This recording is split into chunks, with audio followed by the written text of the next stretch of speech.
Dan masa awak mula-mula berlakon, tamparan hebat menyatakan awak ni kaku, kayu.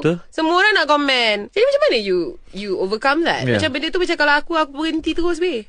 Saya rasa waktu tu memang rasa depressed juga lah waktu tu kan. Sebab waktu saya berlakon tu, mula-mula waktu kayu tu, waktu tu kita dah boleh macam kalau drama kita tengah tayang dengan syuting kan, orang boleh komen terus dekat social media kan. Lepas tu kadang kita of course kita terbaca, kita nak promote drama kita, dan kita terbaca kau berlakon tak okey siapa kan, waktu tu tak kenal kan.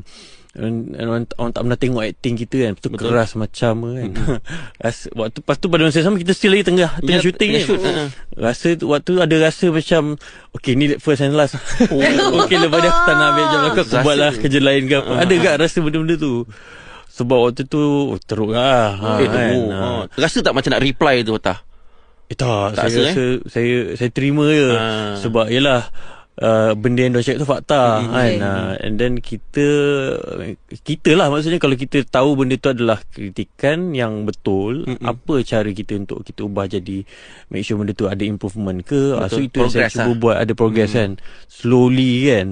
Tapi Alhamdulillah lah, saya after that kiranya projek-projek selepas tu director, producer, rakan-rakan pelakon pun cakap ada improvement so daripada situ saya just keep on buat je lah. Jelah nampaklah tangga tu nak. Kalau terus bagi yang best, nak lagi best tu dah payah pula. Susah lah pula kan. Tapi kira apa steps yang you ambil macam nak improve you punya lakonan? Macam mana, apa yang you buat? Pergi kelas ke?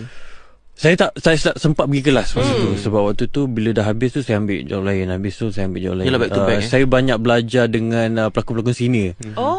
Kita Di set maksudnya kita banyak bertanya lah. Kita banyak bertanya, and then kita observe juga kan. Sebab kita berlakon ni tak semestinya dalam kelas. Kita boleh berlakon, kita boleh belajar melalui experience ke. So of course, macam saya cakap lah, continuously setiap projek tu you ada improvement. So you tengok pelakon-pelakon lain, macam ni diorang deliver watak, macam ni diorang deliver watak. So ambil sikit-sikit ilmu daripada diorang kan. Tak semesti you bertanya. Ada masanya you rasa you patut tanya, you tanya. Tapi bila on set tu kita nak fokus kan. Setiap orang kena fokus dengan kerja masing-masing. So daripada situlah saya improve.